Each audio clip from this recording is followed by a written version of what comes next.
కుమారుడు జాన్ సుకుమార్కు ఈ గృహాన్ని కట్టుకునేటువంటి శక్తి సామర్థ్యత దేవుడే ఇచ్చాడు. దేవుని బట్టే మరి కృప అనుగ్రహించబడింది తప్ప తెలివితేటలు కాదు, లేకపోతే బలము కాదు, శక్తి కాదు, ముందు చూపు కాదు, ఏమి కాదు. దేవుడు కృపను బట్టే దేవుడు ఈ గృహం కుమారుడికి దయచేశాడు. కాబట్టి ఈ సమయంలో నేను కూడా ఎంతో ప్రార్థన చేశాను. గృహ నిర్మాణం కొరకు కూడా ప్రార్థన అన్నిటి కొరకు ప్రార్థన చేస్తాను. పిల్లలందరి కొరకు ప్రార్థన చేస్తాను, మీ అందరి కొరకు ప్రార్థన చేస్తాను. అలాగే మా పిల్లల కొరకు కూడా భారంగా చేస్తాను. కాబట్టి దేవుడు వారిని కాపాడుతున్నాడని నేను నమ్ముతున్నాను. దేవుడు వాళ్ళని కాపాడుతున్నాడు, దేవుడు వాళ్ళని భద్రపరుస్తున్నాడు. వాస్తవానికి మరి మా పరిస్థితి ఎంత దుర్బలమైందో అనేది మీకు అందరికీ కూడా తెలుసు. ఆ దుర్బలమైనటువంటి పరిస్థితి నుండి మరి వాస్తవానికి దేవుడు కాపాడుకుంటూ వస్తున్నాడు, భద్రపరుచుకుంటూ వస్తున్నాడు. రకరకాల శ్రమ అనుభవాలు గుండా మరి దేవుడు నడిపించాడు.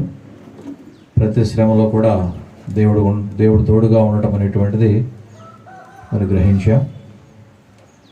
కాబట్టి ఇంతవరకు కాపాడిన దేవుడు ఇక ముందు కూడా కాపాడుతాడని నమ్ముతున్నాం. ఈ సమయంలో మరికొన్ని మాటలు చెప్పవలసి చాలా చెప్పాడు మా సహోదరుడు. నిజంగా చాలా చక్కని మాటలు ఆయన చెప్పేశాడు.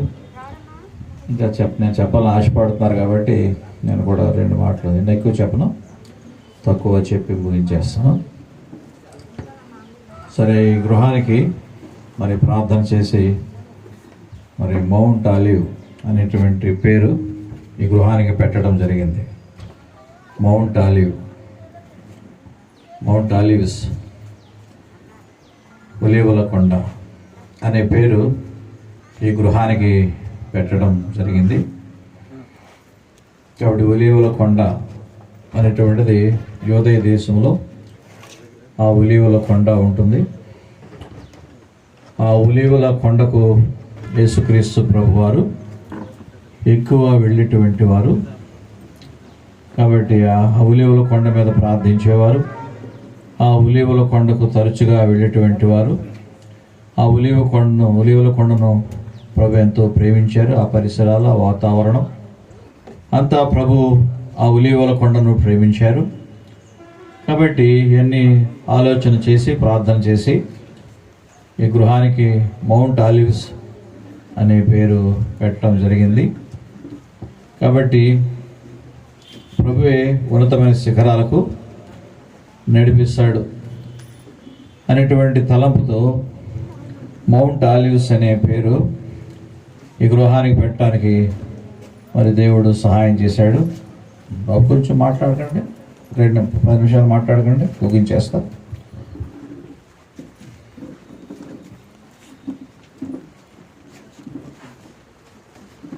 దయతో చూడండి,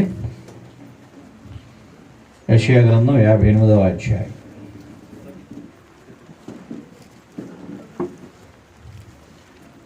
యెషయా గ్రంథం 58వ అధ్యాయం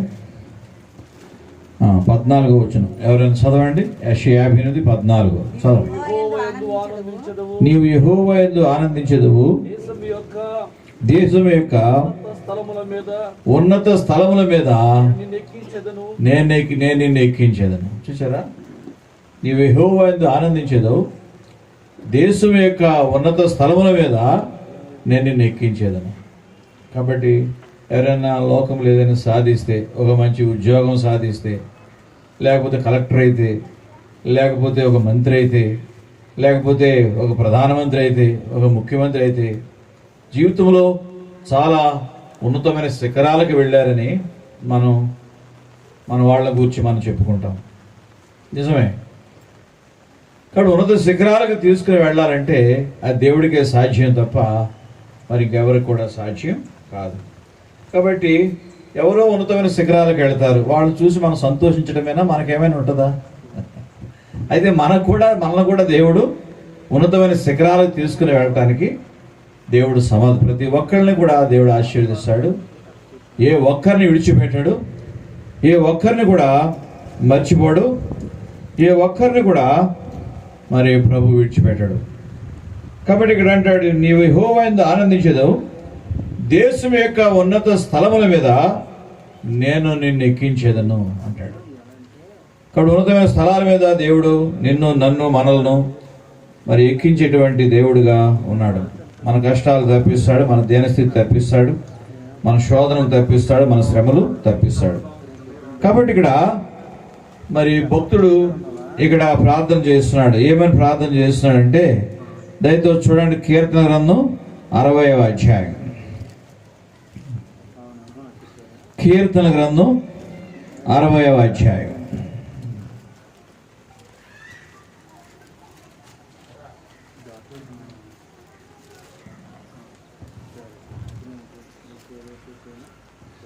మన కీర్తన 61వ అధ్యాయం 2వ వచనం చూడండి. నా ప్రాణము తల్లడిల్లగా భూదిగంధం నుండి నీకు మొరపెట్టుచున్నాను, నేను ఎక్కలేనంత ఎత్తైన కొండపైకి నన్ను ఎక్కించుము. చూసారా, భూమి యొక్క ఉన్నత స్థలముల మీద నేను ఎక్కిస్తానంటాడు దేవుడు. ఇక్కడ దైవజనుడు దావీదు మహారాజు కూడా మరి ఏమని ప్రార్థన చేస్తున్నాడంటే, నేను ఎక్కలేనంత ఎత్తైన కొండ మీదకి నన్ను ఎక్కించు అని ప్రార్థన చేస్తున్నాడు. పర్వత శిఖరాలు ఆయనవే. మరి శిఖరాలు, పర్వత శిఖరాలు మనం అధిరోహించాలంటే, ఉన్నతమైన స్థితిగతులుగా మనం ఎదగాలంటే దేవుని కృప మనకు ఉండాలి. కాబట్టి ఇక్కడ దావీదు అంటాడు, నేను ఎక్కలేనంత ఎత్తైన కొండపైకి నన్ను ఎక్కించుము అని ఇక్కడ మరి దావీదు మహారాజు మాట్లాడుతున్నాడు. మరి కాబట్టి ప్రియులారా, దేవుడి ఉన్నతమైన శిఖరాలు అధిరోహించేటువంటి ధన్యత, ఆధిక్యత మనలో ప్రతి ఒక్కరికి ఆయన అనుగ్రహిస్తాడు. అలానే మరి సుకుమారుకు కూడా అలాంటి కృప దేవుడు అనుగ్రహించినట్లు మనం చూస్తున్నాం. అలాగే క్రీస్తు ప్రభు వారు కూడా మరి లోకంలో ఉన్నప్పుడు ఆయన ఒలీవల కొండ మీద ఎక్కువ కాలం గడిపేటువంటి వాడు. మరి దయతో చూడండి, లూకా సువార్త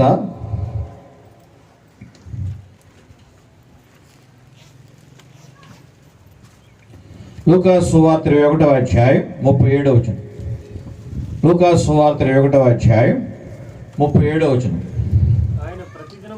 ఆయన ప్రతిదినము పగటియందు దేవాలయములోను బోధించు, రాత్రి వేళ ఒలీవల కొండకు వెళ్ళుచు కాలము గడుపుచుండెను. కాబట్టి ఉన్నతమైన శిఖరాలు అధిరోహించేవాడు దేవుడే. అలాగే సుకుమారుని కూడా ఉన్నతమైన శిఖరానికి నడిపించాడు. అందుకే ఒలీవల కొండ ఎక్కించాడు. అందుకే ఈ స్థలానికి ఒలీవల కొండ అని పేరు పెట్టాం, మౌంట్ ఆలివ్స్ అని పేరు పెట్టాం. కాబట్టి ఇందులో ఆ పేరు పెట్టడానికి కారణం ఏంటంటే, క్రీస్తు ప్రభు వారు తన కాలం అంతా కూడా ఒలీవల కొండ మీద ఆయన గడిపారు. ఇక్కడ మనం చూస్తాం, ఆయన ప్రతిదినం పగటియందు దేవాలయంలో బోధించు, రాత్రి వేళ ఒలీవల కొండకు వెళ్ళుచు కాలము గడుపుచుండెను. పగలంతా దేవాలయంలో ఆయన ఉండేటువంటి వారు, ఆ దేవాలయంలో బోధించేటువంటి వారు. 12వ ఏట కూడా యేసుప్రభు వారు దేవాలయంలో బోధించేటువంటి వారు. మరి దేవాలయంలో బోధిస్తే ఎంత బోధించినా ఆయనకు మన్నన, మెప్పు, ప్రశంస దొరికేది కాదు. అక్కడ శాస్త్రులు ఉండేవారు, అక్కడ పరిసయ్యులు ఉండేవారు. ఎప్పుడు ఆయనలో తప్పట్టుకోవటానికి చూసేవారు, ఎప్పుడు తప్పట్టుకుని ఆయన ఇబ్బందులు కలగజేయటానికి చూసేవారు, విమర్శించడానికి, ఆయన్ను తగ్గించి మాట్లాడటానికి శాస్త్రులు, పరిసయ్యులు చూసేవారు. అలాంటి ప్రజల మధ్యలో రాత్రి ఆయన గడపలేకపోయేవారు, పగలంతా బోధించేవారు. యెరూషలేములో దేవాలయంలో బోధించేవారు. రాత్రి అయ్యే సమయానికి ఒలీవల కొండ మీదకి వెళ్ళిపోయి రాత్రంతా ప్రార్థనలో ఉండేటువంటి వారు ఆయన. క్రీస్తు ప్రభు వారు రాత్రంతా కూడా ఒలీవల కొండ మీదకి వెళ్ళి ఆయన ప్రార్థనలో ఉండేటువంటి వారు అన్నమాట. రాత్రంతా ప్రార్థనే. కాబట్టి సౌలు తప్పిన సౌలు కొరకు సమూయేలు రాత్రంతా ప్రార్థించాడని మనం చూస్తాం వాక్యంలో. అలాగే రాత్రి అంతా మన కొరకు ప్రార్థించే స్నేహితులు, సహోదరులు మనకు కలిగి ఉండటం అనేది అది మనకు ఆశీర్వాదం. అలాగే క్రీస్తు ప్రభు వారు మరి రాత్రంతా కూడా ఒలీవల కొండ మీద ఆయన మరి ప్రార్థన చేసేటువంటి వారు. ఏ కార్యం చేసినా కూడా ఆయన ప్రార్థనాపూర్వకంగా ఆయన చేసేటువంటి వారు. దయతో చూడండి, లూకా సువార్త 6వ అధ్యాయం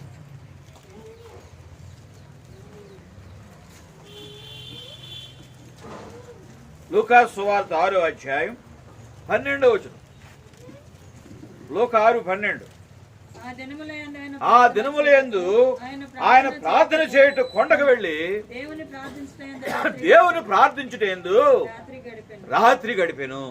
సరే, ఆ దినములందు ఆయన ప్రార్థన చేయుట కొండకు వెళ్ళి, ఏ కొండది చెప్పండి? ఒలీవల కొండ.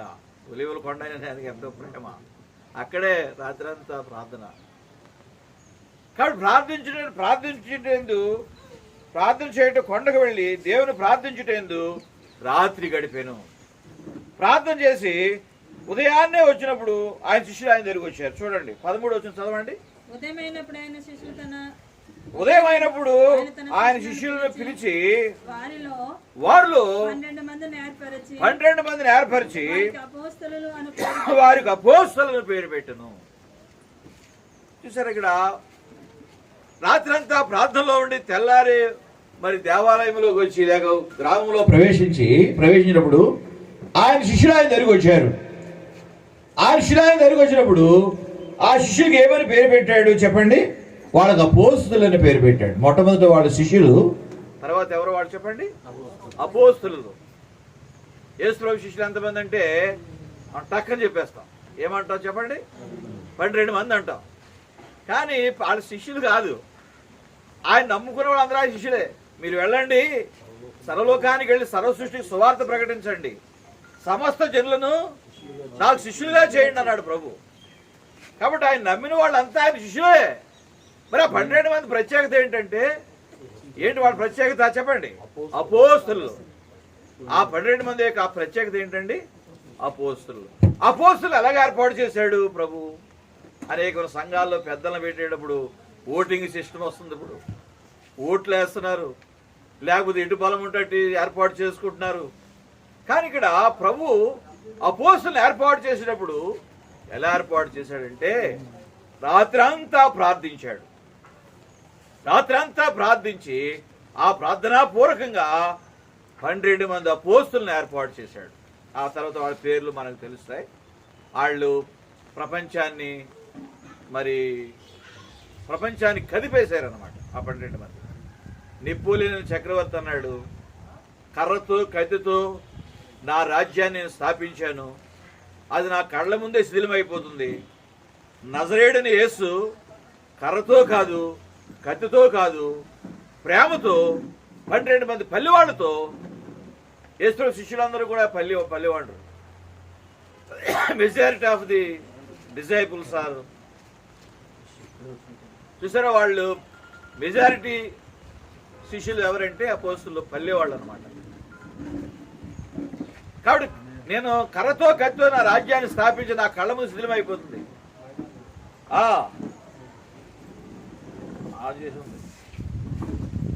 వినండి, నజరేయుడైన యేసు కర్రతో కాదు, కత్తితో కాదు, ప్రేమతో 12 మంది పల్లెవాళ్లతో ఆయన రాజ్యాన్ని స్థాపించాడు.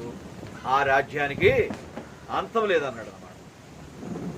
ఆ రాజ్యానికి అంతం లేదన్నాడు. కాబట్టి ఆ రీతిగా వాళ్ళు ప్రపంచాన్ని మరి వాళ్ళు కదిపేశారు. ప్రపంచం నలుమూలకి వెళ్ళి యేసు యొక్క రాజ్య సువార్త ప్రకటించి ఆ రీతిగా మరి ప్రభు యొక్క నామాన్ని ఘనపరిచారు. ప్రభు కొరకు హతసాక్షులు అయిపోయారు. గొప్ప త్యాగం చేశారు వాళ్ళు. కాబట్టి అంత తిరిగిలేనటువంటి జీవితం వాళ్ళు జీవించారు. దేని బట్టి? వాళ్ళు ప్రార్థనాపూర్వకంగా అపోస్తలుగా ఏర్పాటు చేయబడ్డారు. కాబట్టి దేవుని కోసం అంత వీరులుగా, శూరులుగా, త్యాగపరులుగా వాళ్ళు జీవించారు. మన దేశానికి కూడా తోమ అనే శిష్యుడు వచ్చాడు, అపోస్తుడు వచ్చాడు. తోమను అపోస్తుడు వస్తే ఆ మద్రాసులో చంపేశారు ఆయన. అలాగే రోమ్కి వెళ్ళారు. కానీ ప్రపంచ దేశాల్లో చెదిరిపోయారు వాళ్ళు. చెదిరిపోయి ప్రభు యొక్క నామాన్ని ఆ మొదటి శతాబ్దంలో ఎంతో బలంగా ప్రకటించారు. ప్రభు కొరకు హతసాక్షులు అయిపోయారు. కాబట్టి ఎందుకు అంత బలంగా వాళ్ళు చేయగలిగారంటే, వాళ్ళు నువ్వు అపోస్తుడు, నువ్వు ఒక అపోస్తుడు, నువ్వు ఒక అలాగా మరి ఏదో ముఖాలు చూసి ఏర్పాటు చేయలేదు వాళ్ళని. దేవుడు ప్రభు వాళ్ళని ఎంతో ప్రార్థనా పూర్వకంగా వాళ్ళని ఒలీవల కొండపై ప్రార్థించి వాళ్ళని ఏర్పాటు చేశాడు. కాబట్టి వాళ్ళ ప్రభు గారు బలమైన పాత్రలుగా వాళ్ళు వాడబడ్డారు. కాబట్టి అలాంటి ప్రార్థనా గృహముగా ఈ గృహం ఉండాలనేటువంటిది మరి నేను తెలియపరుస్తున్నాను. అలాగే ఒలీవల కొండ మీద రాత్రి అంతా ప్రార్థించి తెల్లవారిని దేవాలయానికి వచ్చాడు. దేవాలయానికి వస్తే ఏం జరిగింది? అక్కడ పాపమందు పట్టబడిన ఒక స్త్రీని ప్రభు దగ్గరకు ఆయన తీసుకొచ్చి అడిగారు, ఓ బోధకుడు, ఈ స్త్రీ పాపం చేస్తుండగా పట్టుకున్నా, ఇట్లాంటి వాళ్ళు రాళ్ళు రూవి చంపాలని ధర్మశాస్త్రం చెబుతుంది, నువ్వేం చెప్తున్నా? చంపమంటా వద్దంటావా? చంపమంటే చంపేయటం కాదు, వద్దంటే మానేయటం కాదు. ఆయనలో తప్పు పట్టుకోవాలి, ఈ స్త్రీని చంపేయాలి. 2 తలంపులతో వాళ్ళు వచ్చారు. ఆయనలో తప్పేం పట్టుకుంటారు మానవులు? సర్వజ్ఞాన సంపన్నుడు, ఆయన అనంత జ్ఞాని, ఆయనలో తప్పు ఎవరు కూడా పట్టుకోలేరు. కాబట్టి అక్కడ ప్రభు అన్నాడు, ఏమన్నాడు చెప్పండి? వీలో పాపులైన వాడు ఎవడో మొట్టమొదట ఆమె మీద రాయి వేయమన్నాడు. రాయి వేయమంటే అప్పుడు ఒకడు వచ్చేస్తున్నాడు ఆ స్త్రీ మీద రాయి వేసేయటానికి. అప్పుడు యేసు వంగి నేల మీద వేలుతో ఏమో రాయిచుండేనాడు. అంటే ప్రతివాడి జీవితం రాసేస్తున్నాడు అక్కడ. పలానా నువ్వేం చేశావు, పలానా నువ్వేం చేశావు, ప్రతివాడి జీవితం రాసేస్తుంటే నా జీవితం ఎవరికి తెలియదు అనుకున్నాను, ప్రభుకని తెలుసు. యెహోవా నేను కూర్చుట లేచుట సమస్తం నీకు తెలియని అంటాడు భక్తుడు. మాట నా నాలుగు రాకమునిపే అది నీకు తెలిసే ఉన్నది అంటాడు. ఇక్కడ మన జీవితం అంతా ప్రభు తెలుసు. కాబట్టి క్రింద రాసేస్తున్నాడు, ఫలానా నువ్వేం చేసి వాడు ప్రతి వాళ్ళు కూడా రాళ్ళు పడేసి ఎవరి దారిని వాళ్ళు పోయారు. అప్పుడు స్త్రీ ఒక్కతే ఉంది. ఆవిడ ప్రభు అడిగాడు, ఏమన్నాడు? అమ్మా, ఎవరు నీకు శిక్ష విధింపలేదా? లేదు ప్రభువా, ఎవరు నాకు శిక్ష విధింపలేదు. ఆయన అన్న మాటను బట్టి ఆయనే శిక్షించాలి, ఆయనలో ఏ పాపం లేదు కాబట్టి.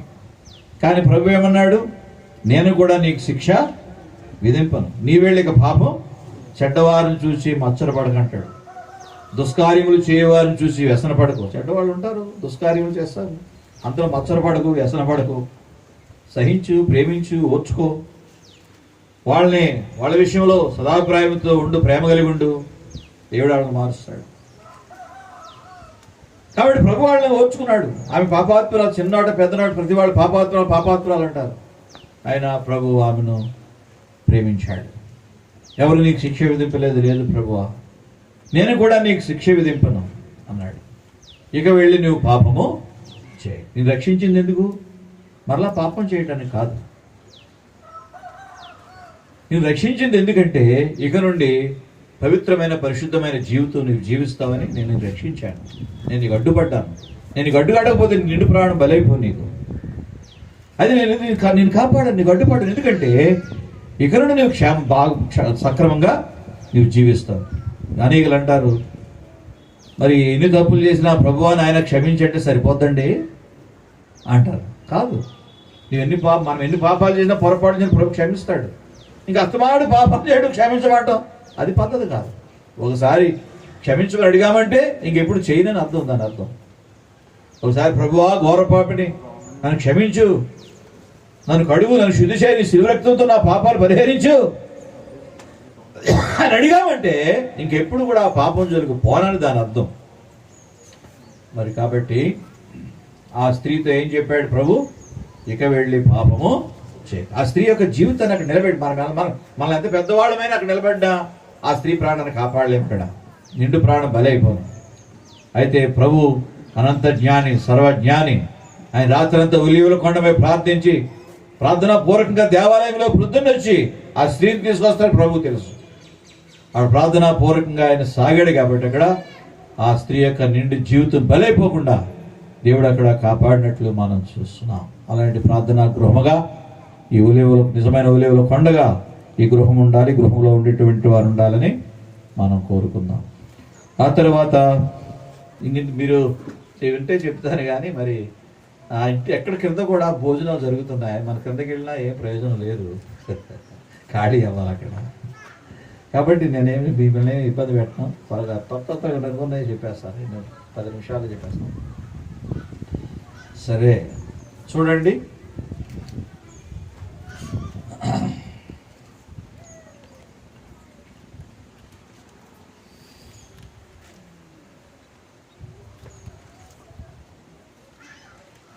దయతో చూడండి 21వ అధ్యాయం మత్తయి సువార్త,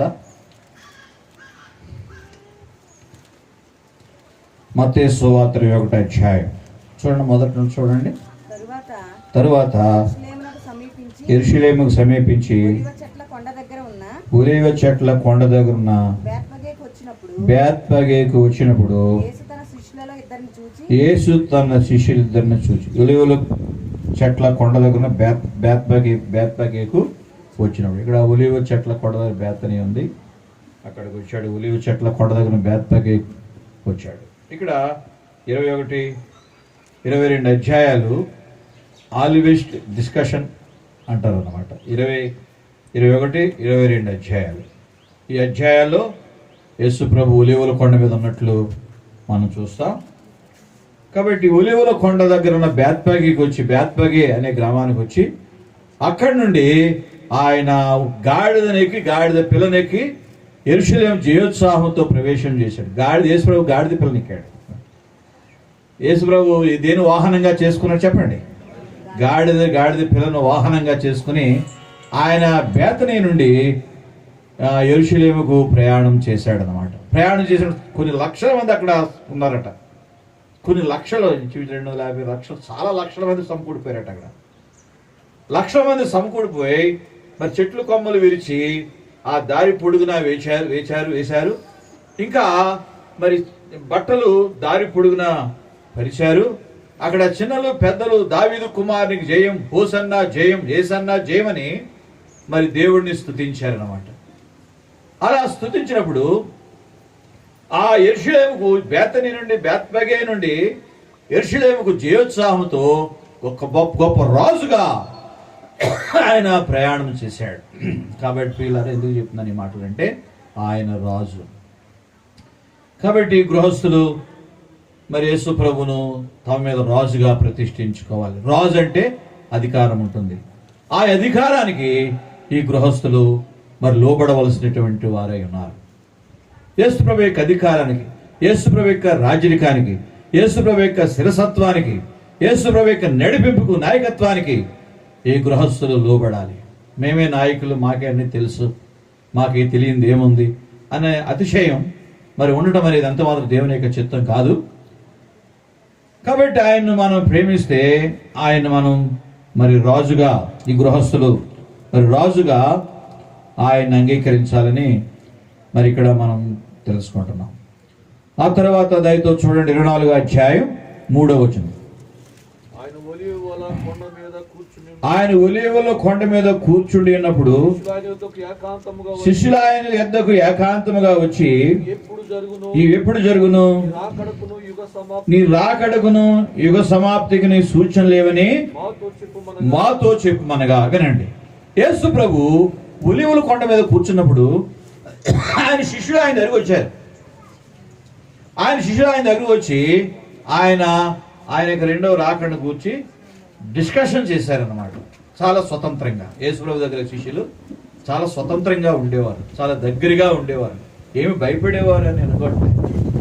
వాళ్ళకి అలాంటి మరి ఆధిక్యత ఇచ్చాడు, వాళ్ళకి అలాంటి చనువు ఇచ్చాడు ప్రభు. వాళ్ళకి ఏదో నేను లీడర్ని లేదా నాయకుడిని, నాకు చాలా భయం లేకుండా అని ఏమి కూడా వాళ్ళని భయపెట్టేవాడు ఏం కాదు. చాలా చనువుగా ఉండేవారు అన్నమాట. యేసు ప్రభు దగ్గర శిష్యులు చనువుగా ఉన్నప్పుడు ఆయన ఒలీవల కొండ మీద కూర్చుంటే ఆ శిష్యులు ఆయన దగ్గరకు వచ్చారు. ఆయన శిష్యులు మరి ఆయన దగ్గరకు వచ్చి ఆయన అడిగారు అన్నమాట. ఏమడిగారు? ఆయన ఒలీవల కొండ మీద కూర్చుని ఉన్నప్పుడు శిష్యుడు ఆయన యొద్దకు ఏకాంతముగా వచ్చి, ఇవి ఎప్పుడు జరుగును? నీ ఆగమనమునకును యుగ సమాప్తికి నీ సూచనలేవి మాతో చెప్పుమనగా. ప్రభువా, నీవు వెళ్తానంటున్నావు, నీవు వస్తానంటున్నావు, నీవు ఎప్పుడు వస్తావు, నీవు వచ్చినప్పుడు ఎలా ఉంటుంది లోకం, రోజు వచ్చినప్పుడు పరిస్థితులు ఎలా ఉంటాయి అని డిస్కషన్ చేస్తున్నారు అన్నమాట. ప్రభుతో చనువుగా విషయాలు తెలుసుకుంటున్నారు. విషయాలు తెలుసుకుంటుంటే మరి ప్రభు వాళ్ళకి చెప్పాడు, యుద్ధాలు జరుగుతాయి, భూకంపాలు జరుగుతాయి, కరువులు వస్తాయి, వేదనలు వస్తాయి అని, మరి జాగ్రత్తగా ఉండండి, మెళుకువగా ఉండండి అని ప్రభు వాళ్ళకి మరి జాగ్రత్త, మెళుకువ ఆయన బోధించినట్లుగా మరి ఇక్కడ మనం చూస్తున్నాం. చూడండి 42వ వచనం. కావున ఏ దినమున మీ ప్రభు వచ్చిన మీకు తెలియదు కనుక మెళుకువగా ఉండుడి. ఏ జామును దొంగ వచ్చునని ఇంటి యజమాని తెలిసిన పక్షమున అతడు మెళుకువగొండు తన ఇంటి కన్నం వేయనీయడని మీరు ఎరుగుదురు. మీరు అనుకున్న గడిలో మనుష్య కుమారుడు వచ్చిన కనుకయే మీరు సిద్ధముగా ఉండండి. కాబట్టి మెళుకువగా ఉండండి. మెళుకువ బోధించాడు. యుద్ధాలు వస్తాయి, భూకంపాలు వస్తాయి, అవి నా రాకడకు సూచనలు, గుర్తులు. కానీ మెళుకువగా ఉండండి, జాగ్రత్తగా ఉండండి, ఎంతో జాగ్రత్తగా ఉండండి అని చెప్పి మరి ప్రభు శిష్యులకు జాగ్రత్త బోధించాడు. కాబట్టి ఇంటివారు కూడా మరి దేవుని ద్వారా జాగ్రత్త బోధించబడుచు జాగ్రత్తగా వాళ్ళ జీవితాలు గడుపుకుని దేవుడిచ్చే క్షేమం పొందటానికి మరి ప్రభువు సహాయం చేయను గాక. ప్రార్థనా గృహముగా మరి గృహం ఉండాలి. ఆ తర్వాత రాజుగా తమ మీద ప్రభువును ప్రతిష్ఠించుకోవాలి. మూడవదిగా ప్రభువు ద్వారా జాగ్రత్త నేర్పించబడుతూ, జాగ్రత్త బోధించబడుచు, జాగ్రత్త హెచ్చరించబడుచు ఈ గృహస్థులు జాగ్రత్తగా ఉండటానికి మరి ప్రభు వీరికి సహాయము చేయను. ఆ తర్వాత 24వ అధ్యాయం చూడు, లూకా సువార్త.